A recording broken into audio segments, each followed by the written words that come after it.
బాబు మరో కట్టు కథ. తిరుమల లడ్డూలో కల్తీ నెయ్యి ఆరోపణల నిగ్గుదేల్చాలన్న వైవి సుబ్బారెడ్డిపై సర్కార్ దుష్ప్రచారం. ఇటీవల ఈ కేసులో చిన్నప్పన్న అనే చిరుద్యోగిని అరెస్ట్ చేసిన సిట్ రిమాండ్కు తరలింపు. 2018కి ముందే సుబ్బారెడ్డి పిఏగా పనిచేసిన చిన్నప్పన్న, నిజానికి టీడీపీ ఎంపీ వేమిరెడ్డి దగ్గర కూడా పనిచేసిన చిన్నప్పన్న. ఏమిటి అసలు సమస్య ఏమిటి? జంతు కొవ్వు కలిసిందా లేదా అన్నదే. అది పోయి కల్తీ నెయ్యి అనే యాంగిల్లోనే జరుగుతుంది. మరి జంతు కొవ్వు కలిసి ఉంటే చంద్రబాబు గారు, పవన్ కళ్యాణ్ గారు ముందు ఆధారాలు చూపించి ఉండాలి కదా. సార్ అసలు అది వదిలేసి కల్తీ నెయ్యి అని ప్రచారం, దాని మీద ఇప్పుడు ఇక్కడ దాకా తీసుకొస్తుంది. ఆ రోజున ఇచ్చిన రిపోర్ట్లో కూడా కల్తీ ఉంది అంటే వెజిటబుల్ ఫ్యాట్ కలిసే ఛాన్స్ ఉందని వచ్చింది తప్ప యానిమల్ ఫ్యాట్ కలిసింది అనేది అసలు రాలేదండి. అవును, ఇతను కూడా అసలు పిఏనా కాదో నేనైతే ఎప్పుడు చూడలేదు. 2018 ముందు ఇప్పుడన్నా అక్కడ టీటీడీ ఎంప్లాయీ అనే వచ్చింది కదా. 2018కి ఆయన టీటీడీ చైర్మన్ కాదు కదా. 18కి ముందు అసలు ఆయన దగ్గర పిఏగా ఎట్లా ఉంటాడు?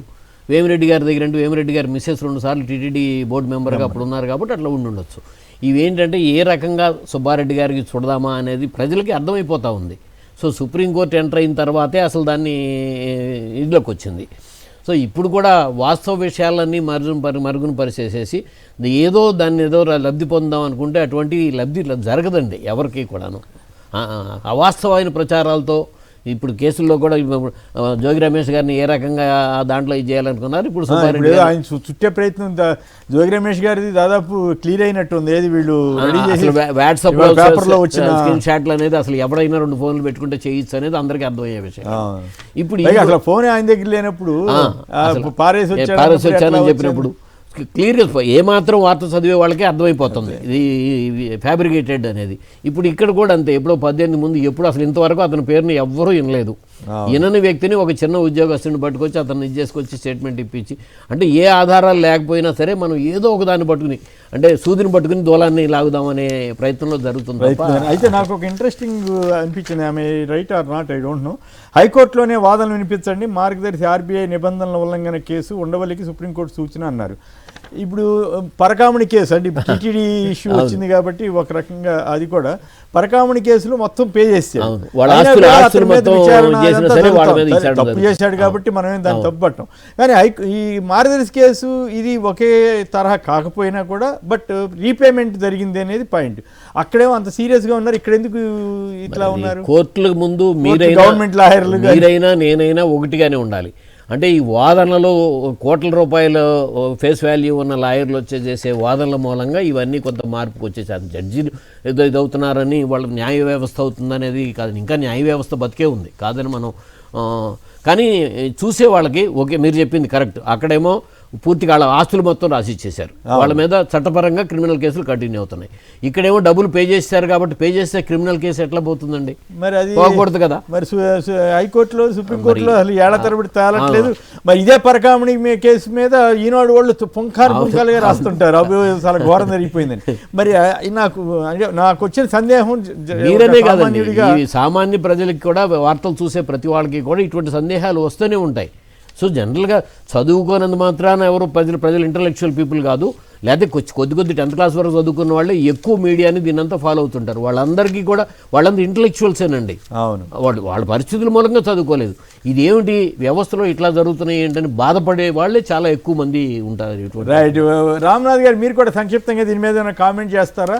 ఇప్పుడు మనం చూసాం సుబ్బారెడ్డి గారి మీద తీసుకురావడానికి ఒక ప్రయత్నం జరుగుతున్నట్లుగా వార్తలు వచ్చినాయి. ఇదే నేపథ్యంలో నాకు ఆసక్తికరంగా సరే అది నెయ్యి జంతు కొవ్వు సంగతి పక్కన పోయి ఇప్పుడు కల్తీ అంటున్నారు. కల్తీ గతంలో చంద్రబాబు టైంలో కూడా కొన్ని రిజెక్ట్ అయినాయి కదా, అట్లాంటివి జరిగినాయి. మరి ఇప్పుడు అది ఒక యాంగిల్ అయితే మార్గదర్శి కేసులో ఒక రకంగా, పరకామణి కేసులో ఇంకో రకంగా అట్లా చూడటానికి మరి టెక్నికల్గా వీ డోంట్ నో ఏ రకంగా ఉందని, కానీ చూడటానికి అతను పే చేశాడు, వీళ్ళు పే చేశారు, వాళ్ళనేమో వదిలేయచ్చు కదా అన్నట్టుగా ప్రభుత్వాలు చెబుతున్నాయి. ఇతని మీదేమో చర్య తీసుకోవాలన్నట్టుగా ఆ పేపర్ వాళ్ళే రాస్తారు. ఏమిటి ఏమన్నా నేను తప్పు అడుగుతున్నానా లేదా డౌట్ రావడంలో తప్పేమనుందా, రావచ్చా? మీరేమంటారు? ఇప్పుడు వైవి సుబ్బారెడ్డి గారి దగ్గర పిఏగా పనిచేసిన ఆయన ఒక వీడియో విడుదల చేశారు నిన్న. దాంట్లో ఆయన క్లియర్ గా చెప్తున్నారు, నాకు పిలిచారు 6 సార్లు నా వీడియోను వాళ్ళకి కావాల్సిన విధంగా వీడియో రికార్డ్ చేశారు. 6 సార్లు డిలీట్ చేసి మరి నువ్వు కాదు మా టార్గెట్ వేరే ఉన్నారు, మేము చెప్పినట్టు చెప్పండి అని చెప్పేసి బలవంతంగా నాతో ఒక వీడియో రికార్డ్ చేయించారని ఆయనే చెప్తున్నారు. అంటే ఇప్పుడు జోగి రమేష్ గారి కేసులో కావచ్చు, ఈ లిక్కర్ కేసులో కావచ్చు, ఏ ఫార్మేట్ అయితే ఫాలో అవుతున్నారో అది ఫాలో అవుతున్నారు. ఒకరిని తీసుకురావడము, బలవంతంగా వాళ్ళతో స్టేట్మెంట్లు ఇప్పించడం, అవతల వ్యక్తుల దగ్గరికి వెళ్ళడం, మొత్తం లిక్కర్ కేసులు అన్ని ఇదే జరుగుతుంది. ఇప్పుడు అతను కూడా ఒక వీడియో చేశారు, నన్ను బలవంతంగా రికార్డ్ చేయించారు, తాను సరిగా చెప్పలేదని 6 సార్లు ఆ వీడియోను డిలీట్ చేసి మళ్ళా కొత్తగా రికార్డ్ చేసి పెట్టారు. ఇదంతా బలవంతంగానే నాతో చేయించారు. నేను 2019 వరకు, అంతకు ముందు వరకే అక్కడ పనిచేశాను, ఆ తర్వాత నాకు సంబంధమే లేదు వైవి సుబ్బారెడ్డి గారి దగ్గర అని కూడా చెప్తున్నారు. అంటే ఏదో విధంగా తీసుకెళ్లాలి ముందుకు అనుకున్నారు. ఇక్కడ చూడండి ఎంత అప్పుడు జంతువులు కోవగలిపారు. ఇంకా చంద్రబాబు నాయుడు గారు అయితే ఏకంగా ఆ జంతువు ఏదో కూడా డైరెక్ట్ గా పబ్లిక్ గా చెప్పారు. పవన్ కళ్యాణ్ గారు అయితే అయోధ్యకు పంపిన 1,00,000 లడ్డూల్లో కూడా అదే చేశారని చెప్పారు. నిజానికి అయోధ్యకు పంపిన 1,00,000 లడ్డూల్ని బోర్డులో ఉన్న 2 సభ్యులు ప్రత్యేకంగా వాళ్ళు నేదిచ్చి చేయించుకొని తీసుకెళ్లారు. కానీ చేసేశారు. ఇప్పుడు ఎక్కడికి తెచ్చారు? ఇప్పుడు కల్తీ అంటున్నారు. ఎక్కడా కూడా జంతువుల కొవ్వు కలిసిందని రాయడం లేదు, కల్తీ దగ్గరికి తెచ్చేశారు. ఇప్పుడు దీని ఆధారంగా వీళ్ళ టార్గెట్ అంతా ఏంటి? వైవి సుబ్బారెడ్డి సిట్ కూడా పోలీస్ అధికారుల బృందం కూడా ఆ యాంగిల్కి వెళ్తున్నట్లేదుగా. జంతు కొవ్వు కలిసింది అనేది ముఖ్యమంత్రి గారు కానీ వాళ్ళు చేసిన ఆరోపణలో వాస్తవం లేదనే యాంగిల్లోకి వెళ్తున్నట్టు కనపడటం లేదు. ఎంతసేపు కల్తీ కల్తీ అనే కథ నడుస్తున్నట్టుగా అనిపిస్తలా? జంతువుల కొవ్వు కలిసింది అనేది పూర్తిగా అవాస్తవం అన్నది అందరికీ ప్రపంచం అంతా తెలుసు. ఇంకా దాన్ని ఏమీ చేయలేక కల్తీ అసలు ఎప్పుడో జరిగిందని ఇంక వాళ్ళ ఇష్టం ఏమైనా చేయొచ్చు కొమ్మినేని గారు. ఎందుకంటే ఇప్పుడు ఆ మెటీరియల్ ఉండదు, అవి ప్రూవ్ చేయడానికి ఏమి ఉండవు. కాబట్టి ఒక ఆరోపణ చేసుకుంటూ వెళ్తున్నారు. పరకామణి కేసులో సరే చట్టాలు ఏం చెప్తున్నాయి? ఇంకా పైగా ఏది పరకామణి లేదు, ప్రైవేట్ సెటిల్మెంట్ దుప్పెడి పంచాయతీ చేశారంటున్నారు. కాదు, అక్కడ లోక్ అదాలత్ ద్వారానే ఆ వ్యవహారం అంతా నడిచింది. ఒకటి, అతను 70,000 రూపాయలు దొంగతనం చేస్తే 100 కోట్ల రూపాయల విలువైన ఆస్తుల్ని స్వామివారికి రాయించారు. సరే చట్టాలు ఏం చెప్తాయి, కోర్టులు ఏం చెప్తాయి అనేది పక్కన పెడితే, నిజంగానే అతను మంచి వ్యక్తి కాకపోతే, అంటే మంచి వ్యక్తిని కాదంటే సర్టిఫై చేయడం కాదు, కానీ అతను అడ్డం తిరిగి లేదు నేను కోర్టులోనే ఈ కేసు తేల్చుకుంటానని చెప్పింటే ఆ 100 కోట్ల రూపాయల ఆస్తులు టీటీడీకి ఇచ్చే బదులు 1 కోటి రూపాయలు పెట్టుకుని ఒక మంచి లాయర్ని, ఇప్పుడు చంద్రబాబు నాయుడు గారి ప్రభుత్వం పెడుతున్నట్లు ఒక పవర్ఫుల్ లాయర్ని పెట్టుకుంటే ఈ కేసు ఎప్పుడు తెలియదు. మహా అయితే ప్రూవ్ అయితే ఒక 6 నెలలు జైలు పడేదేమో, లేకుంటే ఆ డబ్బులు వెనక్కి తీసుకునే వాళ్ళేమో. కానీ 100 కోట్ల రూపాయలు ఇస్తానన్నప్పుడు ఇదేదో బాగుంది, స్వామికి లాభం జరుగుతుందన్న ఉద్దేశంతో వాళ్ళు నిర్ణయం తీసుకోవచ్చు. తర్వాత చట్టబద్ధంగానే దానికి ముందుకెళ్లారు. కానీ ఈనాడు పత్రిక అసలు ఎలా చేస్తారు, ఇది తప్పు అని రాస్తున్నారు. కానీ మార్గదర్శి దగ్గరికి వచ్చేసరికి మాత్రం మేము ఆల్రెడీ చేసేసాం కాబట్టి మమ్మల్ని వదిలేయండి అని అక్కడ అంటే ఇక్కడే అర్థమవుతుంది. అంటే పెద్దలకు ఒక న్యాయం, మామూలు వాళ్ళకు ఒక న్యాయం. తప్పు ఎవరు చేసినా, కానీ ఎవరు చేసినా తప్పు అన్నప్పుడు అందరికీ సమాంతరంగా పనిష్మెంట్ ఉండాలి, న్యాయం ఉండాలి కదా. అంటే మాత్రం ఇక్కడ ఒప్పుకోరు, మేము వేరు మీరు వేరు అన్నట్టుగా. అది కాక ఈనాడు పేపర్ ఇలాంటి వార్తలు రాయడం అనేది విచిత్రమే. తాను ఒక పని చేశాము మార్గదర్శి కేసులో, ఇదే వాదన అక్కడ వినిపించాము, మేము అంతా ఇచ్చేసాం కాబట్టి ఇంకా మమ్మల్ని ఏం చేయొద్దని చెప్తున్నాము. అలాంటిది మళ్ళీ ఇక్కడికి వెళ్ళి ఏకంగా పైగా 70,000 దొంగతనం చేసిన వ్యక్తి 100 కోట్లు ఇచ్చారంట, టీటీడీకి రాసి ఇచ్చారు. 30 కోట్లు అన్నారు, మరి 100 కోట్లు దాకా ఉందా? 30 కోట్లు అంటే మార్కెట్ వాల్యూ 100 కోట్లు ఉందంట కొమ్మినేని గారు. 14 కోట్ల రూపాయలు రిజిస్ట్రేషన్ వాల్యూ. వెంకటేశ్వర స్వామి దగ్గర జరిగిన దాంట్లో వాళ్ళు బాధతో వాళ్ళ కుటుంబం అంతా కూడా రియలైజ్ అయ్యి ఇచ్చేసారండి. ఓకే, చెప్పండి. దాన్ని ఏమో తప్పు పడుతున్నారు, ఇక్కడ మాత్రం ఏమీ లేకుండా కూడా చేస్తున్నారంటే ఎంత ద్వంద్వ ప్రమాణాలు. చట్టం ప్రకారం ఆర్బీఐ రూల్స్ ప్రకారం డబుల్ ది పేమెంట్ చేయాలి కదా, ఫైన్ కట్టాలి కదా మామూలుగా డిపాజిట్లు అక్రమంగా వసూలు చేస్తే. ఎంత 5,000 కోట్లు 7,200 కోట్ల రూపాయలు ఏమో కట్టాలి దాని ప్రకారం, ఆర్బీఐ నిబంధనల ప్రకారం. కానీ ఎవరు మా మీద కంప్లైంట్ చేయలేదు, మేమంతా పే చేశాం కాబట్టి వదిలేయండి అని అక్కడ అంటున్నారు. అంటే ఇంక ఇప్పుడు సింపుల్, ఒక దొంగతనం చేసేసి పట్టుబడిన తర్వాత సొమ్ము ఎనికి ఇచ్చేసాం కాబట్టి నా మీద కేసు ఉండకూడదు అంటే ఉండకుండా ఉంటుంది, కేసు పెడతారు.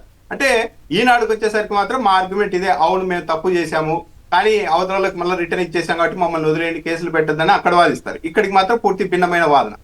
సామాన్యుడు పాపం అతని మొత్తం పే చేసేసిన సందర్భంలో క్రిమినల్ కేసు ఆ లోక్ అదాలత్ ద్వారానే వచ్చింది కాబట్టి మరి అయినప్పుడు కూడా వెంటాడటం. వీళ్ళు, నా పాయింట్ ఏంటంటే టెక్నికల్గా లీగల్గా అతని మీద చర్య తీసుకోవాల్సి వస్తే తీసుకోవచ్చు, వీళ్ళు పని కట్టుకుని బయటికి తీసుకొచ్చి ఆ కేసుని ఇవన్నీ చేస్తే చేసి ఉండొచ్చు. కానీ ఈనాడు వాళ్ళు మీరు అన్నట్టుగా ఈ రకంగా అదేదో ఘోరం జరిగిపోయిందనేమో ఇక్కడ, అక్కడేమో తప్పే ఉందన్నట్టుగా అక్కడ కీలకమైన పాయింట్. కొమ్మినేని గారు ఓపెన్ గా ఆలోచిస్తే సరే, ఇది సమర్థించడం కాదు, కానీ ఒక సాధారణంగా ఆలోచిస్తే ఏ వ్యక్తి అయినా ఇలా దొంగతనం చేసి 70,000 రూపాయలు దొంగతనం చేసి పట్టుబడిన తర్వాత సరే కేసు అయినా ఫేస్ చేయడానికి ఇష్టపడతారు కానీ 100 కోట్లు ఇవ్వరు. 100 కోట్లు ఆస్తి సరే చూసుకుందాం పట్టారు, ఈ కేసులు ఈ కోర్టులో ఎన్నేళ్ళకి తేలుతాయి, అప్పటికి ఏమైతుందో అందరికీ తెలుసు కాబట్టి. కానీ అతను ఇచ్చినప్పుడు ఇదేదో బాగుంది, టీటీడీకి మంచిగా జరుగుతుందన్న ఉద్దేశంతో వాళ్ళు నిర్ణయాలు తీసుకోవచ్చు, అధికారికంగా చట్ట ప్రకారమే ముందుకెళ్లారు. దాన్ని తప్పు అనడమే కొద్దిగా ఇదిగా ఉంది. మీరు కరెక్ట్ పాయింట్ గుర్తు చెప్పారు. నాకు కూడా ఒక కేసు తెలుసు. ఒక అతను 3 లక్షల రూపాయలకి చెక్ బౌన్స్ అయింది. చెక్ బౌన్స్ అయితే అతని మీద కేసు వచ్చింది, శిక్ష పడింది, 6 నెలల శిక్ష. అతని కొడుకు వచ్చి నేను పే చేస్తానులే, ఎందుకు వచ్చిందంటే లెక్కలు వేసుకున్నారంట. అంటే వాళ్ళు చాలా చిన్న ఫ్యామిలీ అనమాట. ఇప్పుడు 3 లక్షలు పెట్టే బదులు నేను ఇక్కడ కూర్చొని చేసేది ఏముంది, బయట జైల్లో ఉంటే 6 నెలల్లో బయటకు వచ్చేస్తా కదా, మనం కట్టక్కర్లేదని చెప్పి జైల్లోనే ఉన్నాడండి. అట్లాగే మీరు చెప్పినట్టు పరకామణి కేసులో అతను కనుక ఎదురు తిరిగి కొంతకాలం ప్రొలాంగ్ చేసి ఆ తర్వాత శిక్ష పడినా కూడా అనిపించేస్తే ఇది ఎంతవరకు వెనక్కి వెళ్తుందో చెప్పలేం కదా. అంత ఆస్తి అయితే అంతా ఇచ్చేసి ఉండవలసిన అవసరం ఉండేది కాదు కదా.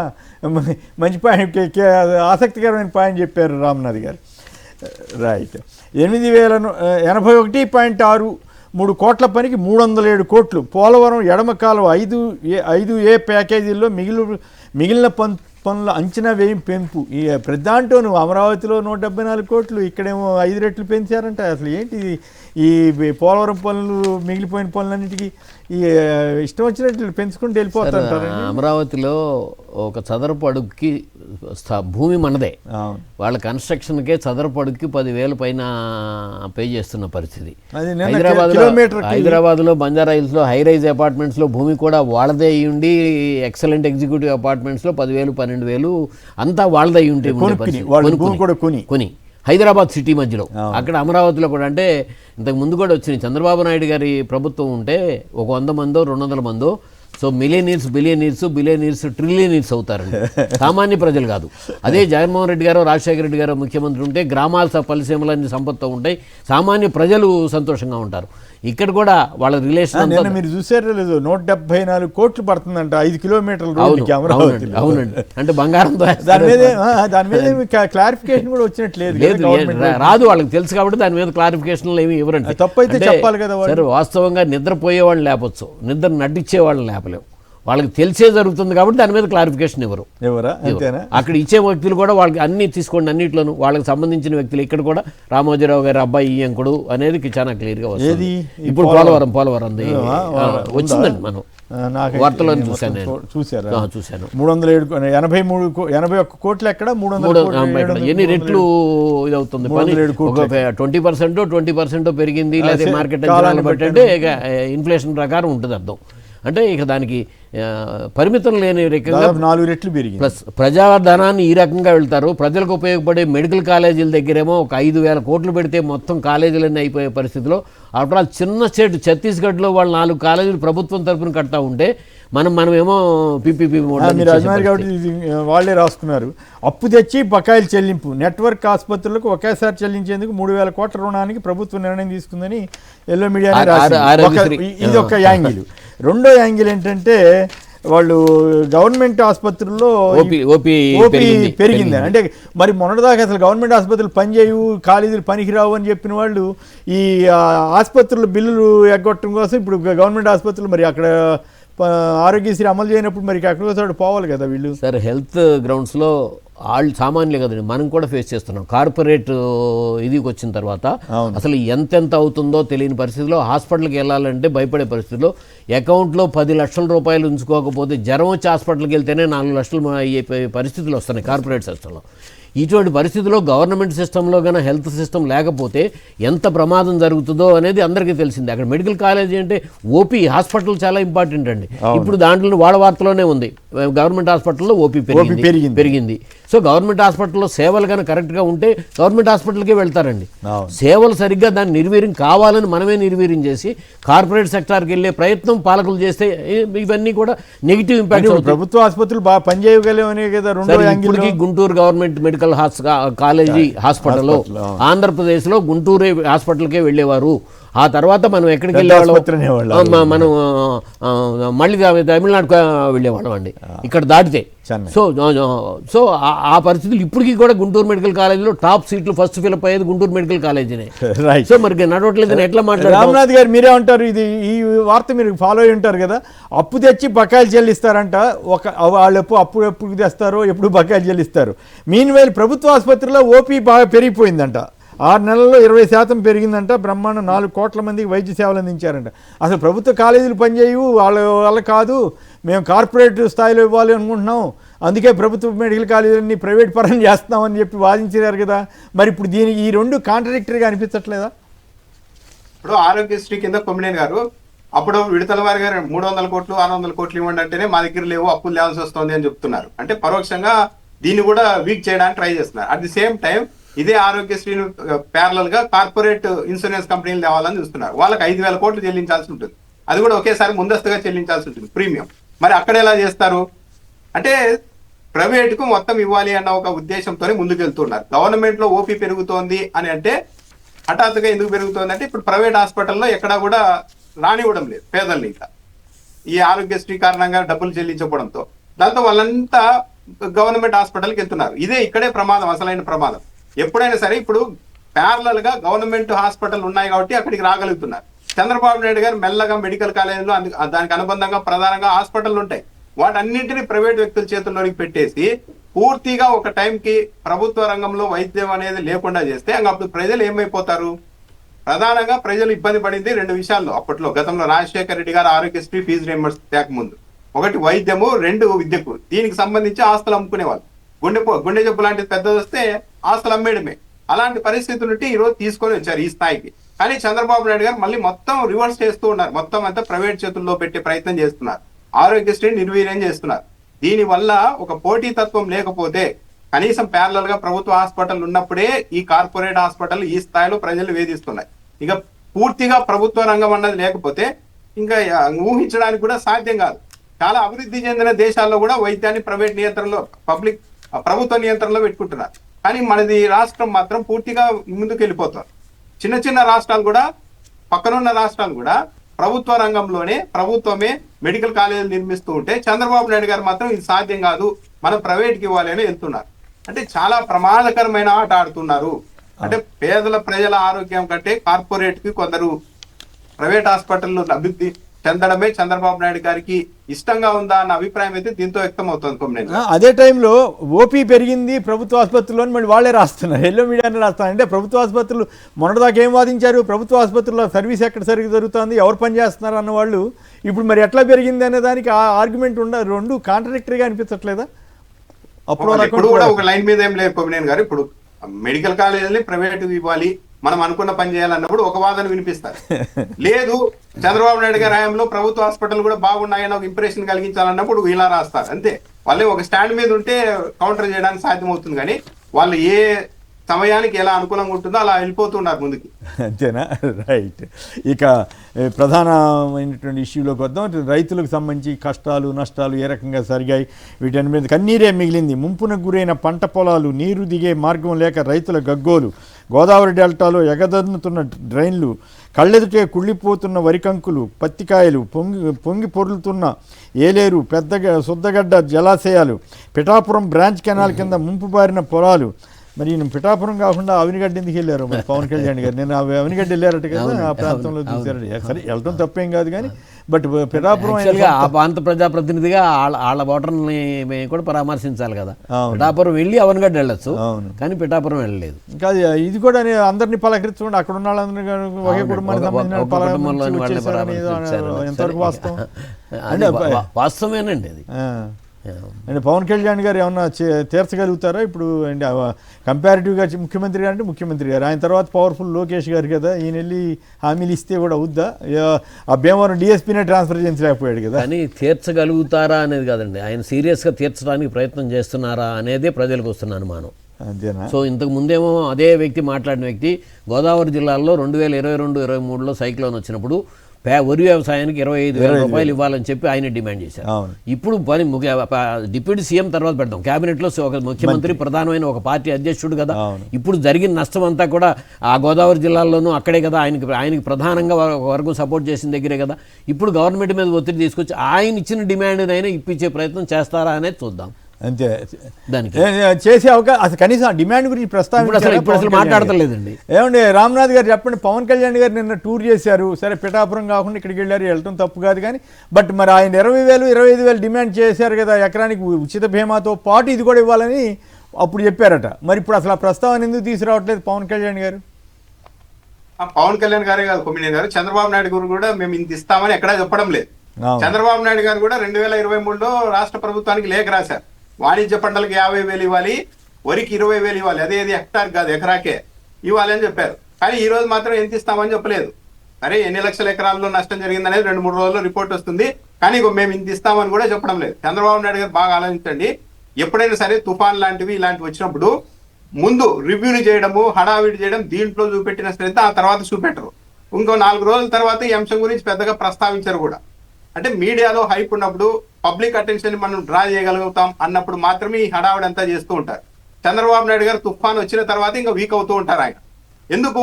అప్పటి నుంచి ఇంకా పరిహారం ఇవ్వడము, ఈ పంటకు సంబంధించి అడ్రస్ చేయడం ఇవన్నీ ఉంటాయి కాబట్టి ఆయన మాట్లాడరు. ఇంకో 4 రోజుల తర్వాత దీని మీద డిబేట్ కూడా ఉండదు, చూస్తూ ఉండండి కొమ్మినేని గారు. ఎందుకంటే పంట నష్టపోయిన వాళ్ళందరికీ డబ్బులు ఇవ్వాల్సి ఉంటుంది కాబట్టి ఇంకా ఈ అంశాన్ని కాదు. ఇక్కడ పాయింట్ చెప్పారు కాబట్టి అసలు నష్టాన్ని తగ్గించి చూపడానికి ఈసారి ప్రయత్నం చేస్తున్నారా? ఏమిటి అసలు 5,000 చిల్లర కోట్లే నష్టం జరిగింది అని చెప్పి రాశారు. కానీ మీరు గమనిస్తే ఈనాడు ఇటువంటి పత్రికల్లో సైతం పేపర్లలో ఏ పేజ్ చూసినా రైతుల కష్టాలు నష్టాల మీద వచ్చింది.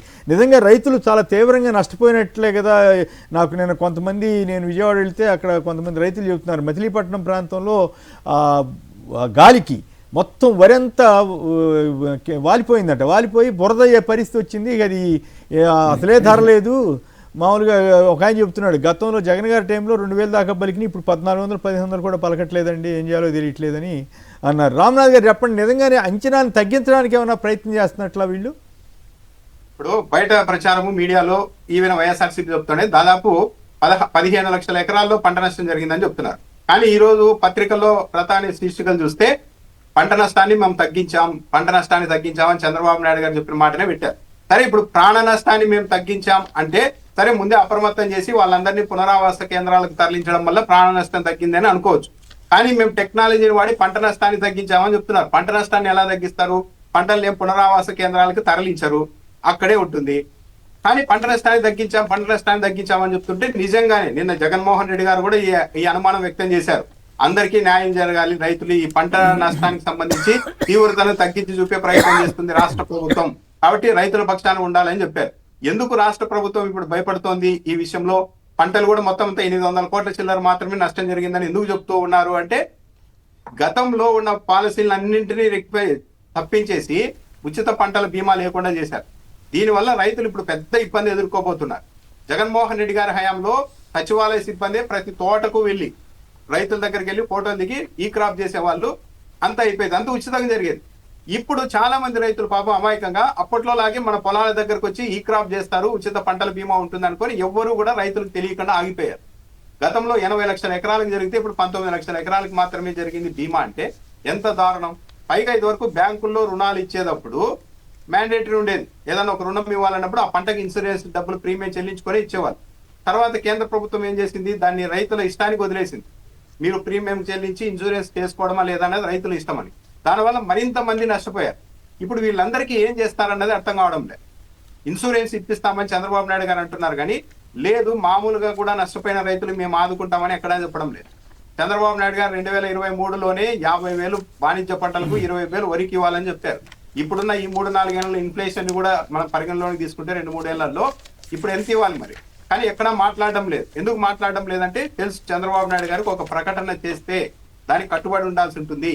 మనం గతంలో చేసిన డిమాండ్కి భిన్నంగా ఈ రోజు వ్యవహరిస్తే మనకి చెడ్డ పేరు వస్తుంది అన్న ఉద్దేశంతో ఎక్కడా కూడా మేము ఇంత ఇస్తామని చెప్పడం లేదు. అంటే 3-4 రోజుల తర్వాత ఈ డిబేట్నే లేకుండా చేస్తారేమో అన్న అనుమానం ఉంది. రైట్. మీరు చెప్పండి, అసలు రైతులకి, మీరు అగ్రికల్చర్ ఎక్స్పర్ట్ కదా, ఓవరాల్గా జరిగిన నష్టం ఏంటి, కష్టం ఏంటి, ఏ రకంగా రైతులు ఇబ్బందులు పడుతున్నారు? సరే వాళ్ళ గప్పాలు లేదా ఆయన టెక్తో చెక్ పెట్టేశారని ఎల్లో మీడియా, ఇది నాకు ఆశ్చర్యం ఏంటంటే దాని మీద మళ్ళీ మాట్లాడదాం. ఒక ఆయన ఎవరో చంద్రబాబు గారు అట్లా అన్నారో లేరో కానీ 3 రోజుల పాటు భోజనం చేయలేదు, 72 గంటల పాటు భోజనం చేయలేదు, 72 గంటల పాటు నిద్రపోలేదు, పెళ్ళిళ్ళకి కూడా వెళ్ళలేదు, సొంత వాళ్ళ పెళ్ళిళ్ళకి కూడా వెళ్ళలేదు, ఇట్లా ఆర్తనాదాలు వినిపిస్తున్నారు. అది విచిత్రంగా ఉంది. వాళ్ళుగా 3 రోజులు సాధ్యం వద్దా? అసలు ఆ వయసులో ఇచ్చా కానీ ఇట్లాంటి గప్పాలు ఇవన్నీ వాటి మీద మళ్ళీ వెళ్దాం. అమెరికాని మించి సంక్షోభాలు తుఫాన్లను అమెరికా మనలా ఎదుర్కోలేదు అని, ఈయన టెక్నాలజీతో తుఫాన్ ఎట్లా ఎదుర్కొంటారనేది ఒక యాంగిల్, దాని మీద వెళదాం. బిఫోర్ దట్ రైతుల కష్టాలు నష్టాలు, జగన్ గారు నిన్న చెప్పినటువంటి వివరాలు, వీటన్నిటి మీద మీ విశ్లేషణ. సార్, యాక్చువల్గా ఈ తుఫాను 4-5 రోజుల ముందు నుంచి కూడా గత 20 సంవత్సరాల్లో లేనంత పెను తుఫాను వస్తుంది అని చెప్పి వాతావరణ శాఖ చెప్పింది. 80 నుంచి 110 కిలోమీటర్ల వేగంతో గాళ్ళు 25 నుంచి 30 సెంటీమీటర్ల వర్షం పడొచ్చని. కానీ అదృష్టవశాత్తు ఆ తుఫాన్ తీరం దాకే టైంలో మనం అల్పపీడనం సర్క్యులర్గా తిరుగుతుందండి, సెంటర్లో ఐ షీల్డ్ అంటాం.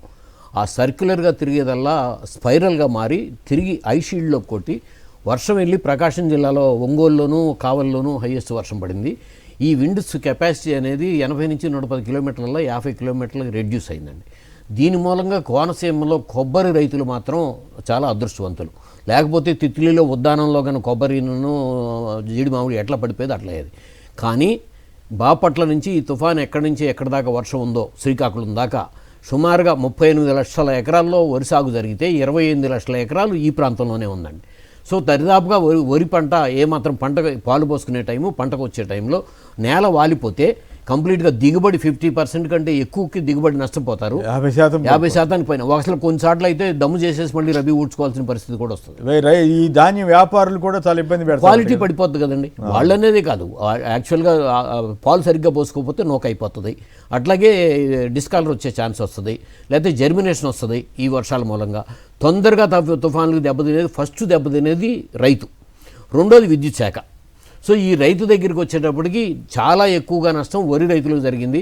అట్లాగే కృష్ణా లంకల భూముల్లో లేకపోతే గోదావరి లంకల్లో అరటి రైతులకు జరిగింది. సో గుంటూరు జిల్లాలో మిర్చి రైతులకు జరిగింది, ప్రతి రైతులకు జరిగింది. అసలు ఇప్పటికే ఉల్లి రైతులు పూర్తి సంక్షోభంలో ఉన్నారు. ప్రతి మొత్తం డ్యామేజ్ అయిపోయింది. వేరుశనగ అసలు సాగే జరగలేదు. ఈ ఇన్సూరెన్స్ లేకపోవడం, ఉచిత ఇన్సూరెన్స్ తీసేయడం మూలంగా వాళ్ళు ఎవరికి వచ్చే పరిస్థితి లేదు. ఇప్పుడు పరిస్థితిలో చాలా ఇంత తీవ్రమైన సంక్షోభం ఎదుర్కొనేటప్పుడు ఇందాక తుఫానులు కంట్రోల్ చేశాము మేమే అంటే టెక్నాలజీని వాడి అన్నారు. కానీ అక్కడే 5,265 కోట్లు మళ్ళీ నష్టం అని ఇచ్చారు. ఈ 5,265 కోట్లలో కూడా అన్ని పేపర్లలోనూ రైతు నష్టపోయాడని ఇస్తే వీళ్ళు రైతు వ్యవసాయం నష్టపోయిందేమో 829 కోట్లు, రహదారులు R&B రహదారులు 2,790 కోట్లు. అంటే తుఫాను 50 కిలోమీటర్లకు తగ్గిపోయింది. విద్యుత్ స్తంభాలు కూడా పెద్దగా పడలేదు, కంట్రోల్ చేశామని ఆయనే చెప్తున్నారు. 2,790 కోట్లు రహదారుల నష్టం వచ్చిందని చెప్పి అంటే రైతులకు ఇద్దామనే ఉద్దేశం కాదు కదా ఇక్కడ చూపించేది అంటారు ప్రొజెక్షన్లోనే. రహదారులు ఎక్కువ దెబ్బతిన్నాయని చెప్పి అంటే ప్రభుత్వం సైడ్ నుంచి నష్టం ఎక్కువ జరిగింది అని చెప్పి అన్ని పత్రికల్లోనూ హెడ్డింగ్లన్నీ కూడా తుఫాను మూలంగా రైతులదే. మీన్ ప్రభుత్వ అనుకూలమైన పత్రికల్లో కూడా ప్రస్తుతం నిన్న ఆయన 2-3 విషయాల్లో చాలా ఎక్కువగా మాట్లాడారు. అమెరికాలో కూడా ఎదుర్కోలేరు. దాని మీద మళ్ళీ వద్దాం. రైతుల కష్టాల గురించి చెప్పండి. రైతుల కష్టాలు జగన్ గారు చేసిన ప్రధానమైన అంశంలో ఇన్సూరెన్స్ విషయంలో జగన్మోహన్ రెడ్డి గారు ఇన్సూరెన్స్ ఉచిత భారతదేశంలో జగన్మోహన్ రెడ్డి గారు ఆంధ్రప్రదేశ్ ప్రభుత్వమే పెట్టిందండి. ఒక షేర్ రైతు కట్టాలి, ఒక షేర్ స్టేట్ గవర్నమెంట్ కడుతుంది, ఒక షేర్ సెంట్రల్ గవర్నమెంట్ కడుతుంది. దీని మూలంగా రుణం తీసుకున్న రైతులు మాత్రమే ఇన్సూరెన్స్ కట్టగలుగుతున్నారు అనేది 2016-17లో కూడా మొత్తం రుణం తీసుకున్న వాళ్ళు అంతా కలిపి కూడా 18 లక్షల 19 లక్షల మంది రైతులే ఉన్నారు. సో దాని నుంచి ఉచిత ఇన్సూరెన్స్ తీసుకురావడం మూలంగా 80 లక్షల మంది దాకా రైతుల్ని కవరేజ్లోకి అంటే సాగు చేసిన ప్రతి ఎకరాన్ని కూడా ఈ క్రాప్ చేసి ఇన్సూరెన్స్లోకి తీసుకెళ్ళాం. ఇన్సూరెన్స్కి తీసుకెళ్ళి ఆటోమేటిక్గా గవర్నమెంటే పే చేసింది. పే చేస్తూ ఆ 4 సంవత్సరాలు చంద్రబాబు నాయుడు గారు 14 నుంచి 19 దాకా 5 సంవత్సరాల్లో 1650 మండలాలు కరువు మండలాలు అయితే కూడా ఆ 3,200 కోట్ల చిల్లర ఇన్సూరెన్స్ క్లెయిమ్ వచ్చింది. కారణం ఇన్సూరెన్స్ ప్రీమియం కట్టిన వాళ్ళు తక్కువ ఉన్నారు కాబట్టి. అదే జగన్మోహన్ రెడ్డి గారి టైంలో మొట్టమొదటి 4 సంవత్సరాల్లోనే 7,800 కోట్ల చిల్లర ఇన్సూరెన్స్ క్లెయిమ్ వచ్చింది. కారణం నెంబర్ ఆఫ్ 100% ఫార్మర్స్ ఇన్సూరెన్స్లో ప్రీమియం కట్టున్నారు కాబట్టి. దాన్ని తీసేయటం అనేది మాత్రం ప్రజలకు ఇంత పెద్ద ఎత్తున ఈ సంవత్సరమే ప్రజలు చాలా ఎక్కువగా క్లియర్గా తెలిసిపోతుంది. రెండో విషయంలో సో అన్నదాత సుఖీభావ మేము 20,000 ఇస్తానన్నారు. సో అది రైతుల మొత్తానికి వెళ్ళేది. గత సంవత్సరం 53,58,000 మందికి మేము గవర్నమెంట్ లాస్ట్ ఇయర్లో 13,500 కాడికి ఇవ్వడం జరిగింది. అది ఫస్ట్ ఇయర్ అసలు ₹1 ఇవ్వాల అంటే 10,000 కోట్ల చిల్లర రైతులకు ఇవ్వాల. సో సెకండ్ ఇయర్లో కూడా ఫస్ట్ ఇన్స్టాల్మెంట్ ఇచ్చారు. ఫస్ట్ ఇన్స్టాల్మెంట్లో 53,58,000 నుంచి 46 లక్షల చిల్లరకే దాని నంబర్ తగ్గింది. మళ్ళీ గవర్నమెంట్ PM కిసాన్ దాన్ని కలిపామన్నారు. వాళ్ళు అసలు 41 లక్షల చిల్లర PM కిసాన్లో వస్తుంది. సో వీటన్నిటినీ కూడా రైతులకు వెళ్ళే కార్యక్రమంలో హెల్ప్ చేసే దాంట్లో పూర్తిగా తగ్గిపోయింది. ఇప్పుడు నా పాయింట్ ఏంటంటే ఈ వర్షాల వల్ల నిజంగానే 800 కోట్ల నష్టమా లేకపోతే ఇంకెక్కువ నష్టం జరిగి ఉంటుందా? అసలు మొత్తం ఓవరాల్ నష్టం 5,000 కోట్లే ప్రాథమిక అంచనా అన్నారు, మరి తర్వాత ఏమైనా కాస్త పెంచుతారేమో.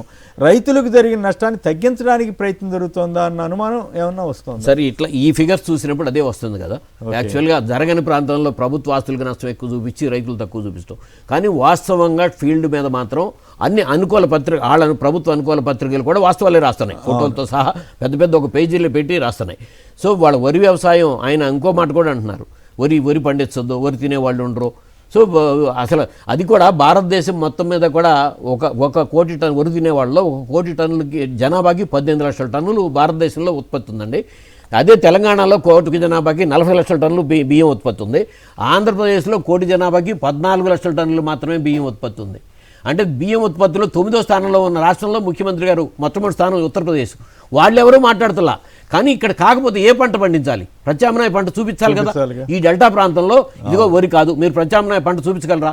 మనం పల్నాడు రీజియన్లో పొగాకుని బ్యాన్ చేశారు, ప్రత్యామ్నాయ పంట చూపించలేదు. మిర్చి పొగాకు రైతులే సూసైడ్స్ అన్ని అక్కడి నుంచే వస్తున్నాయి. ఒక ప్రాంతంలో కేసీఆర్ గారు కూడా ఇట్లా కొన్ని పంటలు వేయొద్దని చెప్పి తర్వాత దెబ్బతిన్నారు. రైతులకి సరైన ఆల్టర్నేటివ్ చూపించకపోయేసరికి పెద్ద. అవునండి, ఎప్పుడైనా సరే ఒక ప్రాంతానికి ఇప్పుడు గోదావరి డెల్టాలోకి వెళ్ళినప్పుడు ఖరీఫ్లో ప్యాడీనేనండి. నెల్లూరు డెల్టా అంటే కృష్ణా గోదావరి పెన్నార్ డెల్టాలు ఇది అన్నపూర్ణ ఆంధ్రప్రదేశ్గా పేరుంది ఎందుకు? అనాది నుంచి కూడా ఆ ప్రాంతంలో ఓవరాల్గా ఎంత నష్టం జరిగి ఉంటుంది వరి రైతులకి? ఎన్ని లక్షల ఎకరాల్లో పంట దెబ్బతిని ఉంటుంది? మీ అంచనా, మీకేమైనా అంచనా ఉందా? సరే, 28 లక్షల ఎకరాల్లో ఆ తుఫాన్ జోన్లో సాగు జరిగిందండి. 30% ఆఫ్ ది ఏరియా డ్యామేజ్ అయిపోయిందండి. 30%. అది 100% కొంత డ్యామేజ్ అయింది, కొంత 50% డ్యామేజ్ అయింది, కొంత 40% డ్యామేజ్ అవుతుంది. అంటే సుమారుగా 8 నుంచి 10 లక్షల ఎకరాల్లో ప్యాడీ డ్యామేజ్ అయింది. సో నిన్న జగన్మోహన్ రెడ్డి గారు ఇచ్చిందంటే కూడా అది మళ్ళీ నంద్యాల జిల్లాలో కొంత డ్యామేజ్ ఉందండి. నంద్యాల జిల్లాలో కానీ ఓవరాల్గా 11 లక్షల ఎకరాల్లో వరి డ్యామేజ్ అయిందని చెప్పి క్లియర్గా ఇచ్చారు. అంటే కొన్ని వేల కోట్లు వాళ్ళే నష్టపోయింది. సరే, ఇదంతా కూడా గ్రౌండ్ రిపోర్ట్ నుంచి తీసుకుంది. వాళ్ళకి మాకు వస్తున్న గ్రౌండ్ రిపోర్ట్ నుంచి తీసుకుందంటో వాళ్ళు నిన్న ఆయన ఇచ్చిందంటో కూడా ప్రతి వాళ్ళని ఫోన్ నెంబర్లు ఫీడ్ చేసాం. సో వాలంటరీ వ్యవస్థ ద్వారాగానే ఫోన్ నెంబర్లు మొత్తం ఊళ్ళో ఉన్న ప్రతి వాళ్ళకి ఫోన్ నెంబర్లు ఫీడ్ అయ్యి ఉన్నాయండి. సో ఇదే టైంలో వాలంటరీ వ్యవస్థ ఉంటే 24 గంటల్లో మొత్తం రిపోర్ట్ వచ్చి ఉండేది. ఇప్పుడు మళ్ళీ 5 రోజులు, ఇంత టెక్నాలజీ అంటున్నారు, 5 రోజులు మళ్ళీ ఫైనల్ రిపోర్ట్ రావడానికి. ఇవి ప్రిలిమినరీ రిపోర్ట్స్ ఏనండి. ఏ ప్రభుత్వం ఉన్నా సరే. అయితే నిన్న జగన్ గారు ఒక మాట చెప్పారు, రైతుల పట్ల వివక్ష లేకుండా అందరికీ సాయం అందేలాగా మీ వైసీపీ వాళ్ళు ప్రయత్నించారు. చంద్రబాబు గారు ఆల్రెడీ వైసీపీ వాళ్ళకి అసలు ఏం చేయొద్దని చంద్రబాబు గారు ఆదేశాలు ఇచ్చారు కదా. ఇప్పుడు రైతుల్ని కూడా ఆ రకంగా వివక్ష చూపించి ఇబ్బంది పెట్టే అవకాశం ఉంటుందా? సార్, యాక్చువల్గా తుఫాను రాగానే మేము ప్రైవేట్ మెడికల్ కాలేజీల మీద ప్రోగ్రామ్ను జగన్మోహన్ రెడ్డి గారు పోస్ట్పోన్ చేసి బుధవారం నాడు రావాలి, ఆ రోజు ఫ్లైట్లు క్యాన్సిల్ అయితే ఆయన రాకపోయినా సరే మా అందరికీ కూడా మీరు ఇది ప్రజల సమస్యగా తీసుకోండి, పార్టీ సమస్య కాదు, ప్రభుత్వం తరపున మీరంతా కూడా నిలబడడానికి పిలుపునిస్తే కాకాని గోవర్ధన్ రెడ్డి గారి దగ్గర నుంచి ఎక్కడ రెడ్డి శాంతి గారి వరకు, సో తీర ప్రాంతాల్లో ఉన్న మా సీనియర్ నాయకులు, మహిళా నాయకులు, పిఠాపురంలో వంగగీత గారితో సహా అందరూ కూడా ఫీల్డ్ మీదే ఉన్నారు. వర్షంలో కూడా ఉండి మేమెవరు అక్కడ ఆ రోజున ఎక్కడ కూడా నష్టాన్ని, ఇప్పుడు కూడా నేను జగన్మోహన్ రెడ్డి గారు కూడా ఇచ్చింది ఏంటంటే ఎన్యూమరేషన్లో కరెక్ట్గా ఎన్యూమరేషన్ చేయండి, ఎన్యూమరేషన్లో మనం కూడా అబ్జర్వేషన్లో ఉండండి. సో వాళ్ళతో దీంట్లో ఎవరు పార్టీలను ఎప్పుడూ మాట్లాడలేదు. సో కాదుగా చంద్రబాబు గారు ఓపెన్ గా అన్నారు వైఎస్ఆర్ అది ఆయనకే చెల్లుబాటు అయిందండి. ఇప్పుడు ఒక రైతులకే ఉన్నా అట్లాంటి ప్రమాదం జరగకుండా ఉండాలనే ఉద్దేశంతోనే మీరంతా అబ్జర్వేషన్తో ఉండండి అన్నారు తప్ప తెలుగుదేశం పార్టీ వాళ్ళకి తక్కువ చేయండి అనే పదం అసలు ఎక్కడా లేదు. కానీ ఇప్పుడు ఈ క్రాప్ సరిగా జరగకపోతే ఇదంతా కూడా అవకతవకలు జరిగే ఛాన్స్ ఉన్నాయి కాబట్టి మీరు అబ్జర్వేషన్తో ఉండండి అని చెప్పి మా క్యాడర్కి పిలిపించారు. మా క్యాడర్కే కాదు, డిపార్ట్మెంట్కి నిన్న నేను కూడా పిలిపించాను. ఇదిగో చిన్న ఇదేనండి, ఒక జిల్లాలో ఈ క్రాప్ రిపోర్టు నిన్న అగ్రికల్చర్ మినిస్టర్ గారు మాట్లాడారు. అసలు ఈ క్రాప్ లేదని ఎట్ట మాట్లాడుతున్నారు, ఈ క్రాప్ యాప్ ఉందని. అది పెట్టిందే జగన్మోహన్ రెడ్డి గారు. సో అది యాప్ ఉందనే విషయం మాకు తెలీదా? ఇదిగో ఒక జిల్లాలో, బాపట్ల జిల్లాలో కొన్ని మండలాల్లోనేమో 86% జరిగిందండి, కొన్ని మండలాల్లో 123% జరిగింది ఈ క్రాప్. అంటే సాగు జరిగిన దానికంటే కూడా ఈ క్రాప్ ఎక్కువ నమోదైంది. అంటే అవకతవకలు జరిగినాయి అనేదే కదా. సో భూమి మీద 3000 ఎకరాలు సాగు జరిగితే ఈ క్రాప్లో 3600 ఎకరాలు చూపిస్తుందంటే అది ఎట్లా వస్తుంది? సో ఈ తప్పులన్నీ లేకుండా చూడండి అని చెప్పిస్తే ఆయన నిన్న చాలా ఇదిగా అసలు ఈ క్రాప్ అనేది నీకు తెలుసా, ఈ క్రాప్ యాప్ ఉంది తెలుసా అని అరే ఆయన జగన్మోహన్ రెడ్డి గారు దేశంలోనే ఈ క్రాప్ స్టార్ట్ చేసిందే జగన్మోహన్ రెడ్డి గారి ప్రభుత్వం. ఆయన చేసిందే సీఎం యాప్ కూడా జగన్మోహన్ రెడ్డి గారి టైంలో ఇప్పుడు సీఎం గారు, ఇప్పుడు చంద్రబాబు నాయుడు గారి దగ్గర సెక్రటరీగా ఉన్న ప్రద్యుమ్న గారే సీఎం యాప్ తయారు చేయించింది. ఆంధ్రప్రదేశ్లోనే సీఎం యాప్ తయారైంది. అంటే అగ్రికల్చర్ క్రాప్ ప్రొడక్షన్ మార్కెటింగ్ కోసం తయారు చేసిన యాప్ అది. సో అటువంటి యాప్లు మీరు కంటిన్యూ చేసుకోండి, ప్రజలకు ఉపయోగపడేలా. వాళ్ళ వాలంటరీ వ్యవస్థ ఉంటే ఎంత బ్రహ్మాండంగా ఉపయోగపడేది, సచివాలయాలు ఉపయోగపడి అని మళ్ళీ వాళ్ళ స్టేట్మెంట్ ఇచ్చారు. ఇప్పుడు ఎన్యూమరేషన్లో రైతుకు జరిగిన నష్టాన్ని, ఏ పంట రైతు జరిగినా సరే రైతు పార్టీలకు అతీతంగా భూమి మీద నిజంగా కన్నీరు పెడుతున్నాడు రైతు. దరిదాపుగా కౌలు రైతులండి ఈ ప్రాంతం అంతా 80% కౌలు రైతులు. అంటే 1 ఎకరం భూమి ఉంటే 2 ఎకరాలు కౌలు చేస్తాడు, లేకపోతే వ్యవసాయ కార్మికుడే కౌలు రైతు. సో ఈ ప్రాంతంలో మన పార్టీలు లేకపోతే ఓటర్ల గురించి ఎవరు మాట్లాడతలా. ఒక 100 ఎకరాల్లో నష్టంలో కన్నా ఎన్యూమరేట్ చేయాలంటే 50 ఎకరాలు ఒక పార్టీ వాళ్ళు ఉంటే ఒక 50 ఎకరాలు ఒకటి ఉంటుంది, లేకపోతే 60 ఎకరాలు ఒక పార్టీ ఉంటే 40 ఎకరాలు ఒక పార్టీ ఉంటుంది తప్ప 100 ఎకరాలు ఒకే పార్టీకి ఉండే ఛాన్స్ అనేది వ్యవసాయ రంగంలో ఉండదు, ఏ గ్రామంలోనూ కూడా ఉండదు. కాబట్టి న్యాయబద్ధంగా ధర్మబద్ధంగా ఎన్యూమరేట్ చేయండి. పరిహారం ఎంత ఇస్తారో ఏం కదా అనేది కూడా ఇంతవరకు అనౌన్స్ చేయట్లేదండి. అంటే ఇంతకుముందు ఇచ్చిన జీవో ప్రకారం వరికి 10,000 రూపాయలు ఎకరానికి అని చెప్పి జీవో ఉంది. అదే మాట్లాడుతున్నా ఇప్పుడు దానికి. ఇప్పుడున్న నష్టపరిహారాన్ని బట్టి నష్టపరిహారం గురించి గవర్నమెంట్లో కూడా, సెంట్రల్ గవర్నమెంట్లో ఇక్కడ కూడా ఉంది, ఒకే ప్రభుత్వమే కదా.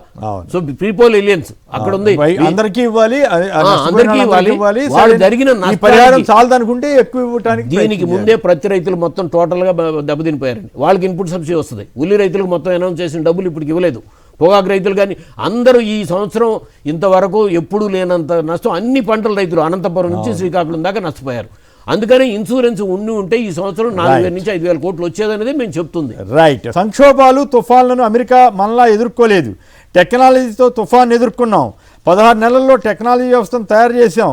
రాష్ట్రంలో వర్షాలు పడే గ్రామాలను ముందే గుర్తించాం. కానీ వర్షాలు అక్కడ కాకుండా వేరే చోట కులిసాయి. మరి టెక్నాలజీ ఉపయోగించాము, అన్నీ గుర్తించామంటారు, మళ్ళీ ఆయనే చెబుతున్నారు.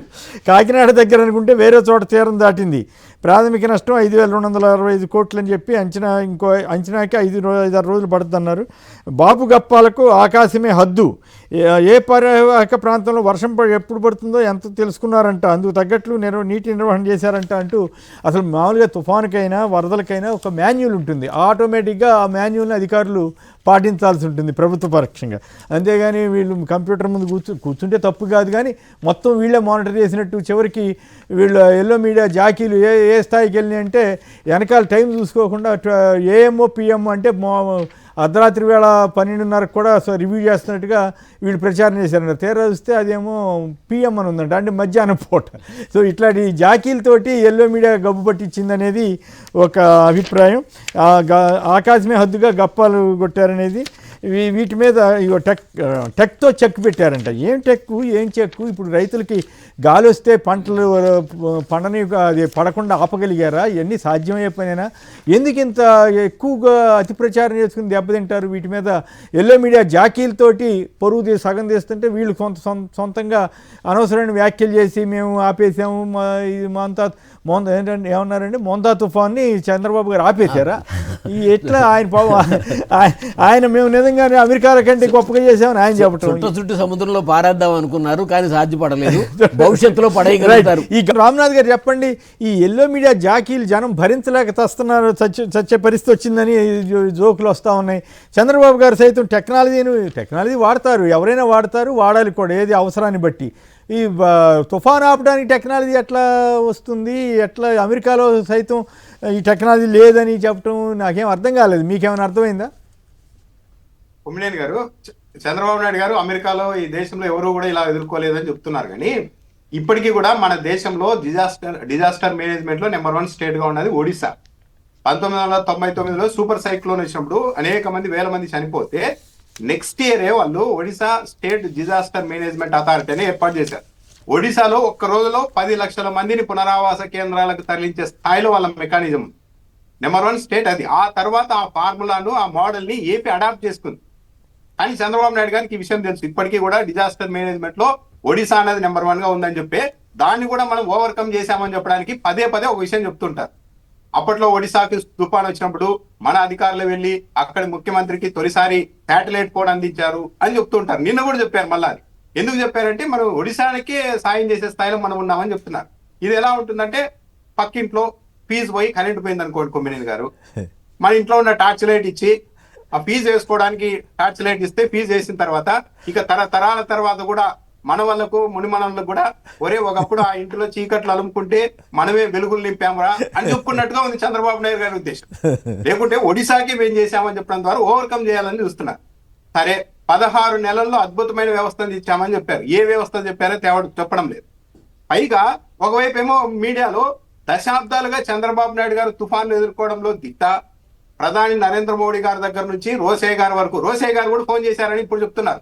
బహుశా ఇప్పుడు ఆయన లేడు కాబట్టి దాన్ని ఖండించలేరు కాబట్టి రోసయ్య గారు స్వయంగా చంద్రబాబు నాయుడు గారు ఫోన్ చేసి సలహా అడిగారు, ఎలా ఎదుర్కోవాలి మీరు చెప్పండి అంటే అప్పుడు సలహాలు ఇచ్చారు అని కూడా చెప్తున్నారు. ఇంకా ఇంకో ఛానల్లో అయితే తుఫాను మోకరిల్లింది చంద్రబాబు గారి ముందని చెప్పాల్సి ఉంటుందని డైరెక్ట్ రిపోర్ట్ చేస్తున్నారు కొమ్మినేని గారు.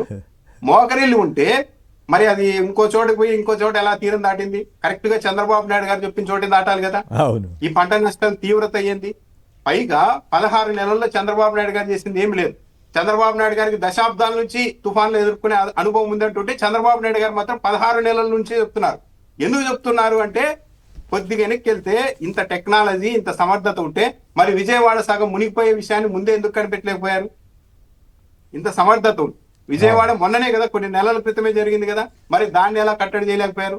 దీనికి సమాధానం. పైగా జనసేన వాళ్ళు ఇప్పుడు క్లెయిమ్ చేసుకుంటున్నారు అసలు తుఫాన్లను ఎలా కంట్రోల్ చేయాలి ఏంటి అన్న దానిపైన పవన్ కళ్యాణ్ గారికి ఉన్నంత ఆలోచన కూడా వీళ్ళకి లేదన్నట్టుగా ఇండైరెక్ట్ గా ప్రచారం చేస్తున్నారు. అదేంటంటే 1300 జనరేటర్లను సిద్ధంగా ఉంచండి అని సలహా ఇచ్చింది పవన్ కళ్యాణ్ గారు అని చెప్పి జనసేన వాళ్ళు ప్రచారం చేసుకుంటూ ఉన్నారు. అంటే ఇన్నేళ్లుగా తుఫాన్లని విపత్తులను ఎదుర్కొనే అనుభవం ఉంది, మొత్తం ప్రపంచానికే పాఠాలు నేర్పే స్థాయిలో మన చంద్రబాబు నాయుడు గారు పనితీరు ఉందని చెప్తున్నప్పుడు మరి 1300 జనరేటర్లు సిద్ధంగా పెట్టుకోవాలన్న ఆలోచన కూడా చంద్రబాబు నాయుడు గారికి రాలేదా? పవన్ కళ్యాణ్ గారు చెప్పే వరకు ఆ విషయం చేయలేకపోయారా? నిన్న కాటంనేని భాస్కర్ గారే స్వయంగా చెప్పారు ఆయన మాటల్లోనే 5803 గ్రామ వార్డు స్థాయి కమాండ్ కంట్రోల్ రూమ్లను ఏర్పాటు చేశాం, సచివాలయ సిబ్బంది అందులో భాగస్వాములు అయ్యారన్నారు. ఈ 5803 సెంటర్లు ఎక్కడి నుండి వచ్చాయి? ఏవవి అంటే జగన్మోహన్ రెడ్డి ఏర్పాటు చేసిన సచివాలయాలు. చంద్రబాబు ఇంకా దురదృష్టం వాళ్ళు బాధపడుతున్నది ఏంటంటే తప్పనిసరి పరిస్థితులు ఈరోజు పేపర్లలో కూడా పత్రికల్లో కూడా 3-4 చోట్ల గ్రామ సచివాలయ వ్యవస్థ గురించి కితాబులు ఇస్తూ రాసుకోవాల్సిన పరిస్థితి వచ్చేసి అంటే జగన్మోహన్ రెడ్డి గారు సిద్ధం చేసిన వ్యవస్థ అన్నది ఈ రోజు ఉపయోగపడింది. మామూలు పునరావాస కేంద్రాల్లోకి వెళ్ళి చూస్తే ఫ్యాన్లు లైట్లు అని చూసి చాలా మంది ఆశ్చర్యపోయారు ఇదేంటే. కానీ జగన్మోహన్ రెడ్డి గారు నాడు నేడులో బాగా చేసిన స్కూల్, ఆ స్కూల్లో ఆ సచివాలయ వ్యవస్థ ఆ సచివాలయ సిబ్బందిని వాడుకుంటూ మొత్తం చేసేసి, కానీ మొత్తం చంద్రబాబు నాయుడు గారు 16 నెలల్లో ఏదో కొత్తగా చేశారంటున్నారు. ఏమి చేయలేదు. అంటే ఒక విధంగా అలవాటు పడ్డారు మొత్తము. అవును కాదు కదా, ఇప్పుడు అమెరికాని మించి ఎట్లా చేస్తారు? ఎట్లా ఇది? పైగా ఎల్లో మీడియా జాకీలతో కూడా సగం చంద్రబాబు గారు పరుగు తీస్తున్నట్టుగా నాకైతే అనిపిస్తుంది. 3 రోజులు నిద్రపోలేదు, 3 రోజులు ఇది భోజనం చేయలేదు, 3 రోజులు అసలు ఎక్కడికి వెళ్ళలేదు. ఎట్లా ఇట్లాంటివి మరీ అందరికి కనపడిపోతుంటుంది కదా, పెళ్ళికి వెళ్ళింది లేనిది ఇవన్నీ తెలిసిపోయే విషయాలు కదా. అయినా కూడా ఎందుకు పోటీపడి అబద్ధాలు ఆడుతున్నారు? జాకీలు పెట్టి ఆయన పరుగు తీస్తున్నట్లే కదా పూర్తిగా. ఆయన ఆడే అసత్యాల సంగతి పక్కన పెడితే వీళ్ళు ఇంకా రెచ్చిపోయి అబద్ధాలు చెప్పాల్సిన అవసరం ఏంటో నాకు అర్థం కావట్లేదు. అంటే టీడీపీ మీడియా ఒక ఇబ్బందిని ఎదుర్కొంటోంది కొమ్మినేని గారు. గతంలో జగన్మోహన్ రెడ్డి గారు అధికారంలో ఉన్నప్పుడు రోజు జగన్మోహన్ రెడ్డి గారి మీద వ్యతిరేక కథనాలు రాసి లాగేవాళ్ళు.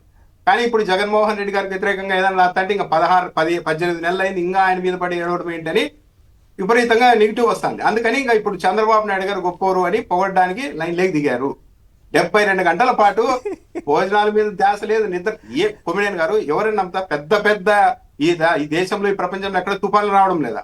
తుఫాన్లు వచ్చినప్పుడు ఆ దేశ అధ్యక్షులు ప్రధానులు ముఖ్యమంత్రులు భోజనాలు చేయకుండా నిద్రపోకుండా ఉంటారా? అంటే అతిశయోక్తితో విపరీతంగా 1000 యుద్ధాలు గెలిచిన యోధుడు అని ఒకరంటారు, అసలు మోకరిల్లిందని తుఫాను మోకరిల్లిందని ఒకరంటారు.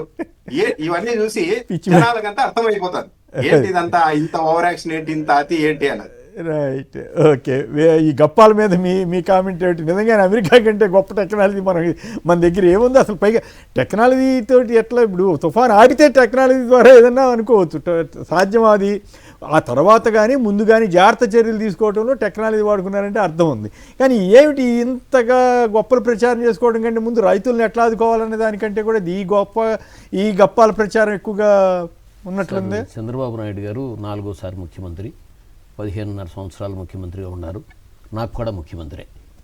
కానీ నిన్న ఆయన మాట్లాడినదంతా కూడా వాళ్ళ అనుకూలమైన పత్రికల్లో కూడా హెడ్డింగ్ అవన్నీ రాయలేదండి. ఏం రాయలేదు?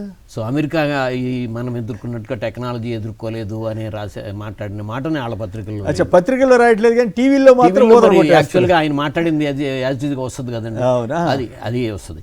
టెక్నాలజీని వాడి కాదు ఆయనకంటే ఎక్కువ చెప్తున్నారు కదా, నిద్రపోలేదు. అది అనలిస్టులు వీళ్ళు చెప్పే దీనిలో కండి. ఇక్కడ నిన్న చెప్పింది అంటానండి, సీఎం డాష్ బోర్డ్ అనేది CM dash board irrigation CM dashboard revenue, CM dashboard agriculture, CM dashboard civil supplies అన్ని రాష్ట్రాల్లోనూ ఉంటుంది. ఆంధ్రప్రదేశ్లోనే కాదు, దాంట్లో మొత్తం అన్నీ కూడా తెలుస్తాయి. నిన్న ఆయన అంటే రిజర్వాయర్లో నీటి మట్టాలు లేకపోతే ఇవన్నీ ఇదిగోనండి, ఇది దశాబ్దాల తరబడి ప్రతి వారం వ్యవసాయ శాఖ నుంచి వచ్చే రిపోర్టు. దీంట్లో ఇదిగో తుంగభద్ర డ్యాంలో, శ్రీశైలంలో అప్పుడు దాకా పడిన వర్షపాతాలు మొత్తం అన్నీ ఉంటాయి. దీన్ని బేస్ అయ్యి ఇది గవర్నమెంట్ ఆఫ్ ఇండియా నుంచి వచ్చే రిపోర్టు. వారానికి అసలు సెంట్రల్ వాటర్ కమిషన్ ఎప్పటికప్పుడు రెయిన్ఫాల్ నుంచి రివర్లో ఇంత డిశ్చార్జ్ రాబోతుంది, మీరు డ్యాములు ఖాళీ చేసుకోండి అని చెప్పి సెంట్రల్ వాటర్ కమిషన్, ఇవన్నీ కూడా బ్రిటిషర్స్ నాటి నుంచి ఉన్నాయి. అట్లాగే ఉత్పత్తులు శాటిలైట్ను ఉపయోగించి లేకపోతే వాడతాము, ఇగో ఇవన్నీ first advance estimates, second advance estimates, దీన్ని బట్టే ఫైనల్ ఎస్టిమేట్స్ని బట్టి ఎక్స్పోర్ట్స్ ఇంపోర్ట్స్ దేశంలో ఉన్నాయా లేదా అనేది డిపెండ్ అవుతాయండి. ఇవన్నీ అనాది నుంచి ఉన్నది. అట్లాగే వాటర్ దీనిలోకి వచ్చినప్పటికండి ఒక app Andhra Pradesh water resources information and management system అనే దాంట్లో ఎవ్రీ 4 అవర్స్కి కూడా వర్షం ఏ జిల్లాలో ఎంత పడింది మండల వారీగా, విలేజ్ వారీగా అవదో మండల వారీగా, దాన్ని బట్టే నేను కూడా రిపోర్ట్లు పెడుతుంటాను.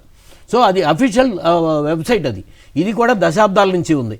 సో ఎప్పటి నుంచో ఉన్న వాటినన్నింటినీ కూడా ఇప్పుడు కొత్తగా ఏదో మేము తీసుకొచ్చాం, లేకపోతే ప్రతి వ్యక్తుల్ని ఫోన్ నెంబర్లు ఫీడ్ చేసాం. వాలంటరీ వ్యవస్థ వచ్చిన తర్వాత వాలంటరీ వ్యవస్థలో ప్రతి వాళ్ళ ఫోన్ నెంబర్ ఆటోమేటిక్గా వచ్చింది. ఇప్పుడు మీరు సీఎం గారి సీఎం ఆఫీస్ నుంచి అందరికీ నా ఫోన్లు కూడా ఎందుకు వస్తున్నాయి, మీరు అనాలిసిస్లన్నీ నేను. రెండోది కూడా అసలు ఏమాత్రం కూడా వాస్తవాలు ఇదిలోకి లేకుండా, అంటే రికార్డ్ అనేది అమెరికాతో పోల్చుకోవాల్సిన అవసరం ఉంది. అంటే ఆయన అంటే అదే చెప్తుంది. అంటే ఆ మాట చెప్పడానికి మా ముఖ్యమంత్రి గారు ఇట్లా మీ ముఖ్యమంత్రి ఇట్లా మాట్లాడేది ఏంటి అని బయట నుంచి చెప్తే చెప్పుకోవడానికి బాధపడే పరిస్థితిలో ఉంది ఆ మాట. సో టెక్నాలజీ అసలు ఎందుకు అమెరికాతో పని ఉంది. ఇప్పుడు ఇందాక ఒరిస్సా చెప్పారు కదా, తిత్లీ తుఫాన్ అనేది ఆంధ్రప్రదేశ్లో ఒక శ్రీకాకుళం జిల్లా, విజయనగరంలో కొన్ని మండలాలకే వచ్చిందండి. అదే ఒరిస్సాలో 13 జిల్లాలకు వచ్చింది. ఆయన ఒక ఏరియల్ సర్వే చేసి వచ్చి ఆ ముఖ్యమంత్రి గారు చీఫ్ సెక్రటరీ మొత్తం సీఎంఓలో కూర్చుని 3వ రోజుకే మొత్తం వాళ్ళందరికీ కూడా డిజాస్టర్ మేనేజ్మెంట్ నుంచి డబ్బులన్నీ డిస్పర్స్మెంట్ వెళ్ళిపోయినాయి. ఇక్కడ 5 రోజుల పాటు అదే జిల్లాలో ఉండి 5 రోజులు ఉన్నా కూడా అక్కడ కనీసం విద్యుత్ ఇవ్వలేదు, డ్రింకింగ్ వాటర్ రివైవ్ కాలేదు. అక్కడి నుంచి వచ్చి అవన్నీ ఫోటోలు వేసుకుని మాత్రం ఆంధ్రప్రదేశ్లో ఇదికి వచ్చింది. ఒక ఊళ్ళో 500 ఇచ్చి తీసుకోమన్నారని చెప్పి ఇప్పటికీ కూడా సోషల్ మీడియాలో అప్పుడే తిరుగుతుంది. కాదండి, చంద్రబాబు నాయుడు గారు వెళ్ళినప్పుడు పవన్ కళ్యాణ్ గారి కంప్లైంట్ చేశారు. సో అంటే ఈ అనాది నుంచి ఉన్న బ్రిటిషర్స్ నుంచి ఏర్పడిన వ్యవస్థల నుంచి కూడా మనం ఇదిలోకి వెళ్ళిపోయి ఇవాళ Indian council of agriculture research భారతదేశంలో ప్రపంచంలోనే అతిపెద్ద పరిశోధనా సంస్థల్లో ఒకటి. బ్రిటిషర్స్ టైంలోనే స్టార్ట్ అయిందండి అది, imperial council of agriculture research పేరుతో. సో ఇవి మనం దాంట్లో ఉన్న వాటిని ఇంకా నేను ఇంప్రూవ్ చేశాను అని చెప్పొచ్చు. సో ఇప్పుడు సీఎం యాప్ అనేది జగన్మోహన్ రెడ్డి గారి టైంలో తయారు చేసింది అగ్రికల్చర్. జగన్ గారు సైక్లోన్కి ముందు, సైక్లోన్ తర్వాత, లేదా వరదలకు ముందు, వరదలప్పుడు చూసాం కదా వాలంటీర్లు పంపించడం, వాళ్ళందరినీ ఇంటి సేఫ్గా చేర్చడం, ఇవన్నీ ఆయన ఏం చెప్పారు, 1 రోజుల తర్వాత నేను వస్తాను, అప్పుడు ఒక్కళ్ళకి కూడా నష్టం జరగకూడదు, అందరికీ సాయం అందాలని చెప్పారు. అట్లాంటివి ఏమి చేయకుండా నేను ఉపన్యాసాలకే ఎట్లా పరిమితం అవుతున్నారు? సార్ ఫ్లడ్ టైంలో రివ్యూలన్నీ నేను ఉండేవాడిని. రివ్యూల్లో కూడా మనం వెళ్ళి డిస్టర్బ్ చేయొద్దు, ఉద్యోగస్తులందరినీ కూడా మీరు ఫుల్గా ఫ్రీ హ్యాండ్తో ఆ న్యాయం జరిపించమని చెప్పి ఆయన చేశారు. ఇప్పుడు మా పార్టీ క్యాడర్ కూడా ఆయన ఇచ్చిన పిలుపు కూడా అదే. సో మొన్న అంటే రాజకీయ అంశంగా చూడలేదు. నిన్న కూడా ఎన్యూమరేషన్ పర్ఫెక్ట్గా చేయించండి అని చెప్పిన దాంట్లో వాళ్ళు రాజకీయంగా తీసుకుని జగన్మోహన్ రెడ్డి గారు అబద్ధాలు మాట్లాడుతున్నారు, లేకపోతే జగన్మోహన్ రెడ్డి గారు ఇన్సూరెన్స్ ఏం మాట్లాడతారో చెప్పండి, రైతు భరోసా ఏం మాట్లాడతారో చెప్పండి, ఈ సంవత్సరం పండిన పంటలో ఇంతవరకు ఒక ఇన్పుట్ సబ్సిడీ ఏమైనా ఇచ్చారేమో చెప్పండి. సో దీని మీద లేకపోతే అక్కడికి రండి ఇక్కడికి రండి, ఇవన్నీ అనాది నుంచి ఉన్న వ్యవస్థ క్లెయిమ్ చేసుకుంటాం. ఇంకొక పాయింట్ ఏంటంటే రోసీ గారి ఇష్యూ వచ్చింది కదా, నాకు నవ్వు వస్తుంది. రోసీ గారిని అప్పుడు ఆ రోజుల్లో ఏం విమర్శించారనేది పక్కన పెడితే ఆన్ టైంలోనే కదా శ్రీశైలం పవర్ హౌస్ కర్నూలు మునిగిపోయింది. మరి రోసీ గారు బ్రహ్మాండంగా చేశారని ఇప్పుడు చెబితే ఆయన తప్పు చేశాడా లేదా అనేది కాదు, ఆ టైంలో నాకు తెలుసు కదా. అమరావతి విషయంలో మన ఇంజనీర్లు కడితే మురుగు కోపాలు కడతారు చంద్రబాబు నాయుడు గారు మాట్లాడారు. ఇప్పుడు ఈ టెక్నాలజీ అంతా మనమే చేసామంటున్నారు. అదే శ్రీశైలం డ్యామ్ అదే టైంలో ఓవర్ఫ్లో అయిపోయిందండి, డ్యామ్ మునిగి ఓవర్ఫ్లో అయింది, పవర్ హౌస్ మనుషులు చనిపోయారు కదా. అసలు డ్యామ్ మీద నుంచి